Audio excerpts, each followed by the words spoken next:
God gives us two good news today. The first one, remember this, God will not allow you to go home empty-handed. God will not allow you to fail. Hindi kagustuhan ng Diyos na ikaw ay mabigo. Gusto ni Jesus na tayo ay magtagumpay. Amen? But the second good news is, remember, God will always teach you so that you can succeed in life. God will always give you His Word so that your life will become fruitful. Hindi kagustuhan ng Diyos na walang bunga ang iyong buhay. At para maging mabunga ang iyong buhay, kailangan makinig ka at kailangan sumunod ka sa salita ng Diyos. Amen? Yes, reflected experience is the best teacher. But do not forget that Christ is the divine teacher.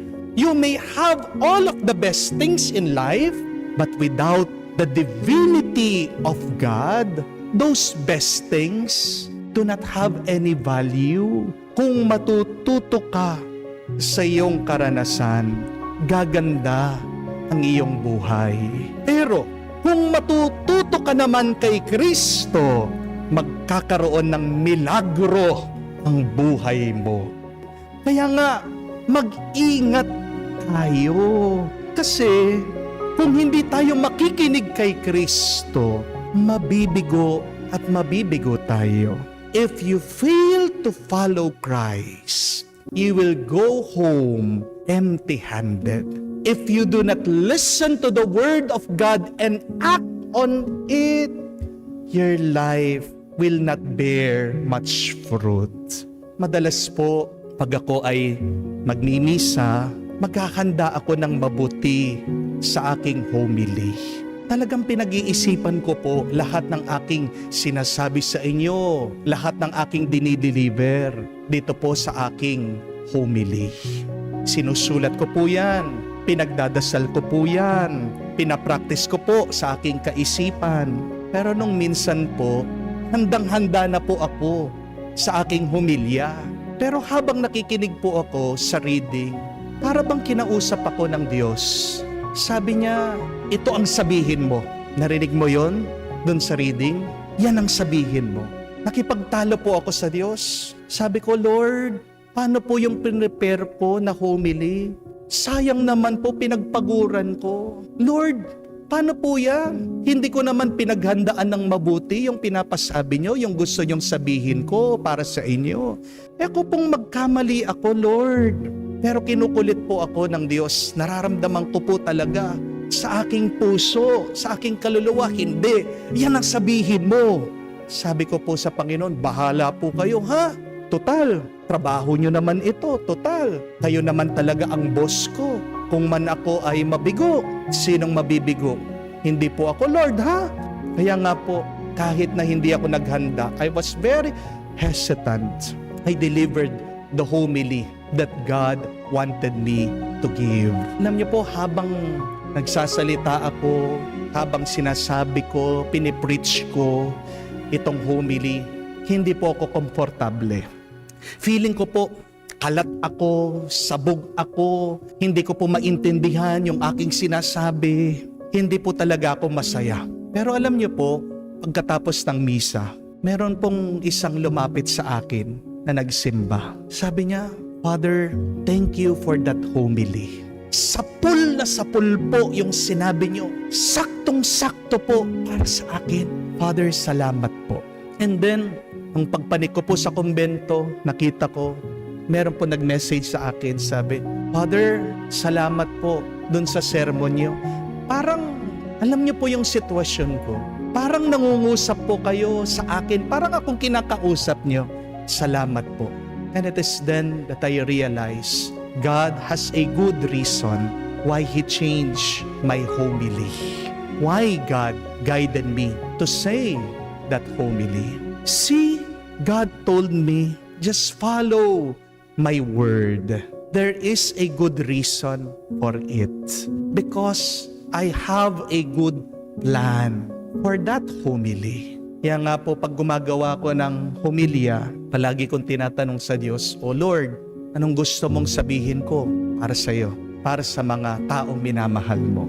Alam niyo po, magandang tanong din yan araw-araw. Pag nagdadasal po tayo, sabihin natin, wag nating kalimutan, Panginoon, anong gusto mong gawin ko ngayon? Lord, what do you want me to do today? What is your will?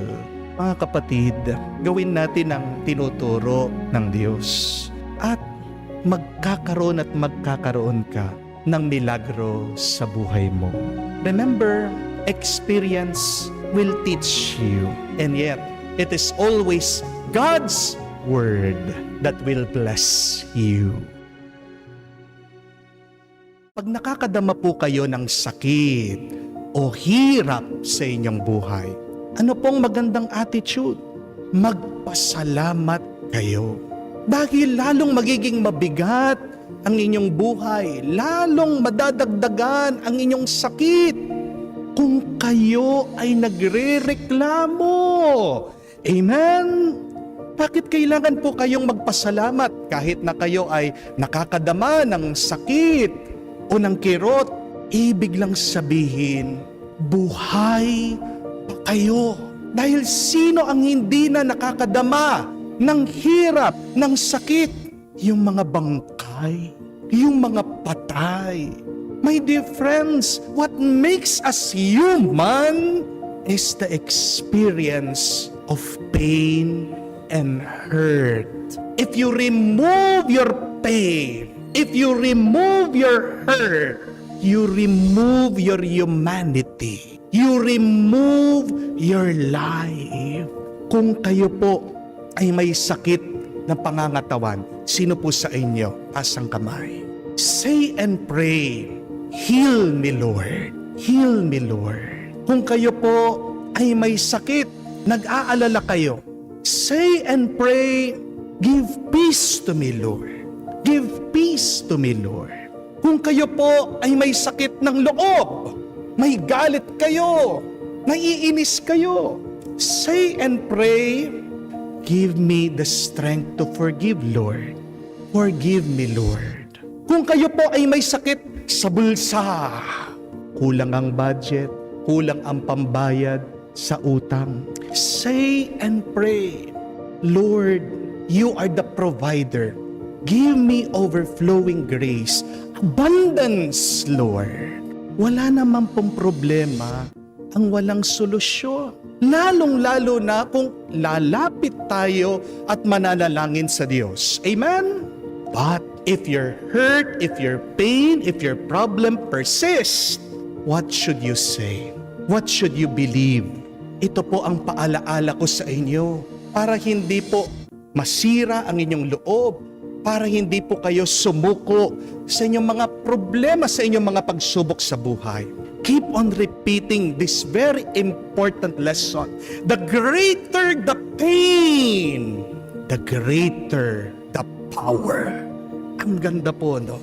Ulitin ko, the greater the pain, the greater the power. Mas maraming sakit, mas maraming ginhawa. Amen? Mas maraming lungkot, mas maraming ligaya. Mas maraming hirap, mas maraming grasya. The way to receive power is through pain. You cannot receive any power without undergoing great pain. Pain is part of receiving power and grace. Amen? Tandaan niyo po ito mga kapatid, success is not a straight line upward. Ayon po sa mga scientifico, ayon po sa mga eksperto, bago ka magtagumpay, kailangan ka munang mabigo. Ang tagumpay po, parang isang alon, up and down, pero dapat pataas ng pataas. Habang nabibigo ka, tumataas ka, nagtatagumpay ka, pero bababa ulit yan. Yung mga nabibigo, yung mga tumitigil, yung mga umaayaw, yung mga umaatras. Real success is a curved line down, up. Kaya kung ikaw ay nasa ibaba, kung ikaw ay nabibigatan, pagpatuloy mo lang. Dahil ano ang kasunod niyan? Tataas ka na, magtatagumpay ka na. Kailangan mo munang mabigo bago ka magtagumpay. Amen? Tandaan niyo po yan.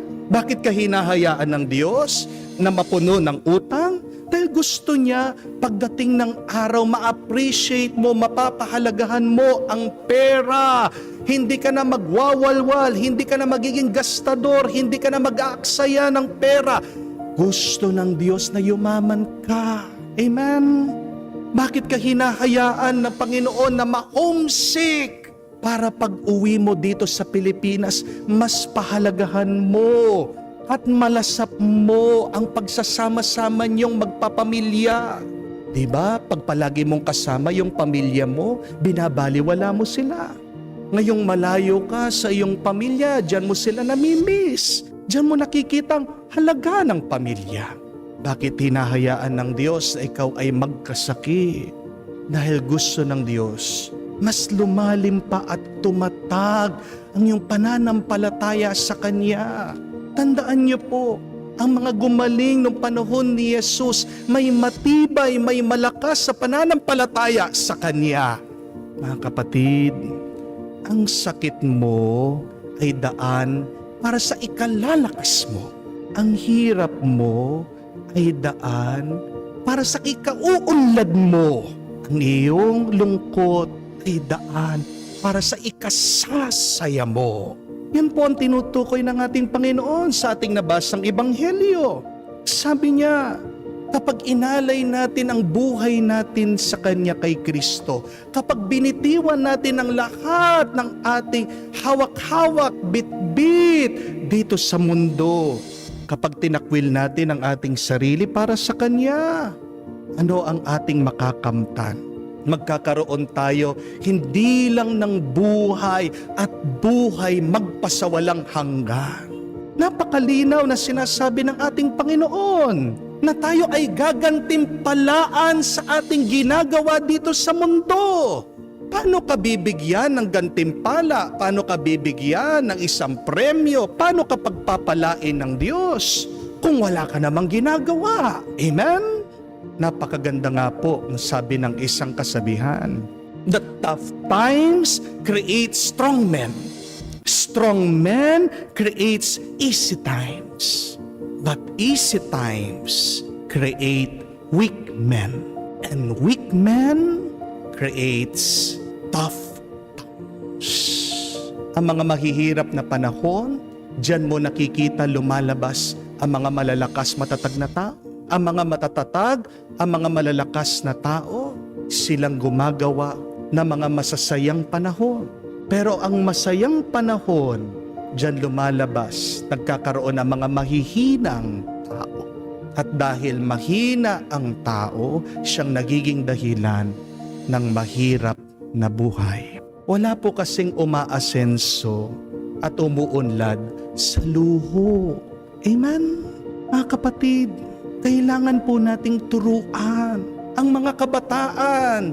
Huwag takasan ang sakit, ang hirap, ang problema at pagsubok ng buhay. Ang ginhawa, ang nakakasira sa ating pagkatao.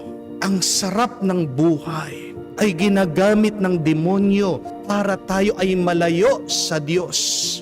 Ang ginhawa, ang nagiging dahilan minsan bakit hindi nagtatagumpay ang tao. Amen?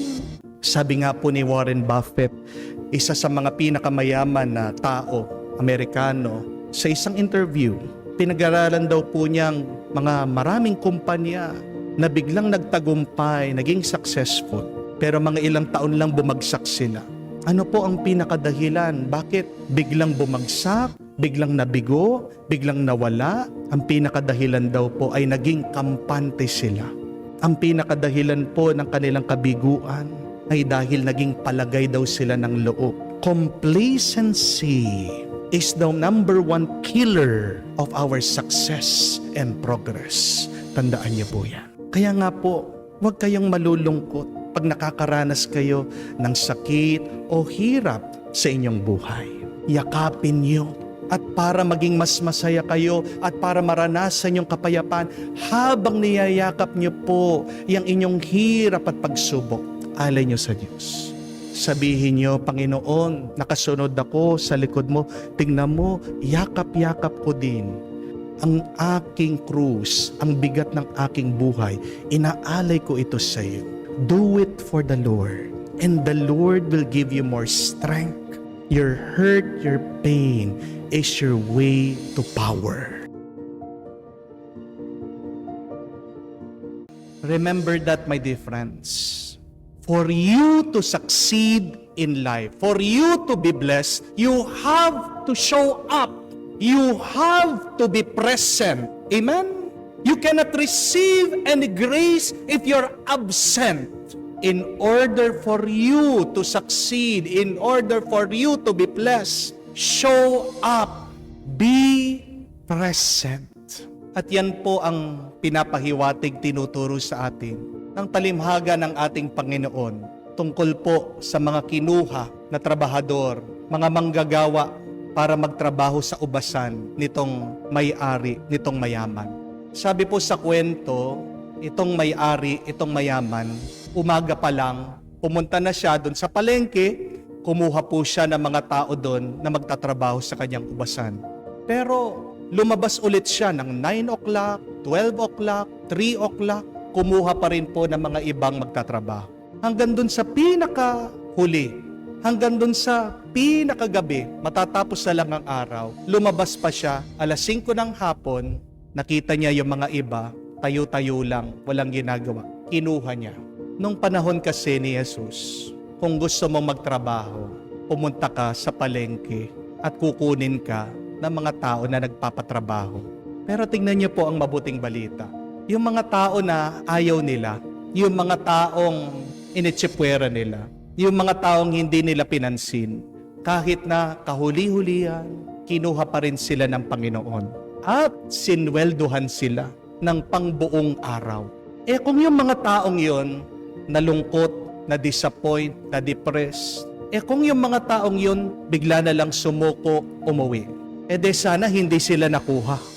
De sana hindi sila naswelduhan. Di po ba?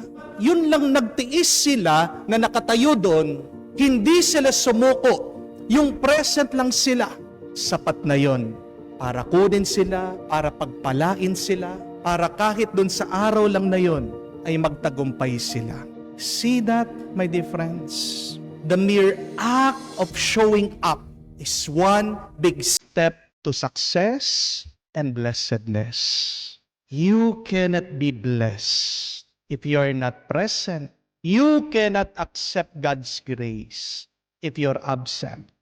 O nga naman, paano ka matututo kung hindi ka pumapasok sa eskwela? O nga naman, gusto mong kumita, ayaw mo naman magtrabaho, ayaw mong pumasok, magbenta, magnegosyo, araw-araw. Paano ka mamahalin ng asawa mo kung hindi mo siya inuuwian? At kahit na uwian mo siya, ayaw mo naman siyang kausapin, absent-minded ka palagi, hindi ka present sa kanya. Paano ka gagaling kung hindi ka sumisipot, hindi ka nagpapakita sa mga session para ikaw ay tulungan ng doktor? Paano lalalim ang iyong pananampalataya sa Diyos kung palagi ka namang absent sa misa at hindi ka nagdarasal? We must master the art of showing up if we want to succeed and be blessed in life. The question is, where do you show up every day? Kung araw-araw ka sa sugalan, siguradong kauubusan ka ng pera, magkakautang ka pa. Kung araw-araw ka sa inuman, kalaunan, masisira ang atay mo, magkakasakit ka. Kung araw-araw mong binabalik-balikan, yung lungkot mo, yung stress mo, paano ka sasaya? May isa pong teknik, ayon po sa mga eksperto, na pwede po nating gawin para magbago ang buhay natin. Ang tawag po nila dito is the 2-minute rule. Ano man yung bagay na gusto mong baguhin sa buhay mo, nahihirapan kang gawin sa buhay mo, gawin mo muna for 2 minutes. Araw-araw, gawin mo for 2 minutes. May isa pong tao, nag-lose po siya ng 100 pounds. If you could imagine that. Sobrang taba po, pero naging slim. Anong ginagawa? Pupunta po sa gym, 2 minutes lang. 2 minutes, maglalakad, uuwi. 2 minutes, magbubuhat, uuwi. 2 minutes, magkakardio, uuwi. Araw-araw, yun lang pong ginawa. Mahirap po ba ang 2 minutes? Madali lang, di po ba? Kahit na 2 minutes. Dahil araw-araw, ano po nangyari? Nabuo po yung ugali sa pag-iensayo, sa pag-exercise. Ganon po kahalaga. Ang araw-araw na dapat piliin mo, sumipot ka, magpakita ka, pumasok ka, manatili ka. Kasi ang mahalaga po sa buhay, hindi naman yung tagal. Ang mahalaga sa buhay ay yung nagpapakita ka, yung iyong presensya. Remember this, my dear friends. Consistency will always beat intensity. Sino po yung tatalino? Yung pong bata na araw-araw kahit na 10 minutes bago po ang klase, bago po siya matulog, mag-aaral siya? O yung bata na buong araw, doon lang siya mag-aaral bago po ang exam? Araw-araw, kahit na 10 minutes lang yan, natatatak po sa kaisipan. Kung po ang isang tao, sasabihin niya, mag-gym ako buong araw. Pero for 30 days, kumakain naman ng junk food. Papayat ba yan? Bubuti ba ang kanyang karanasan? It is not about the duration. It is not about the intensity. Hindi yan dun sa lakas. Hindi yan dun sa bigat. Pero tungkol yan dun sa pananatili. Consistency is the key. Success and blessedness is not about the intensity. It is about your consistency. Kung hindi ka pa nagtatagumpay ngayon, anong kailangan mong gawin? Huwag kang susuko. Magpakita ka. Sumipot ka. Pumasok ka. Pumunta ka. May gana ka, wala kang gana, masaya ka, malungkot ka, nangihina ka, masakit ang katawan mo. Ano man ang nararanasan mo, ano man ang nararamdaman mo, sige, pasok. Sige, pumunta ka.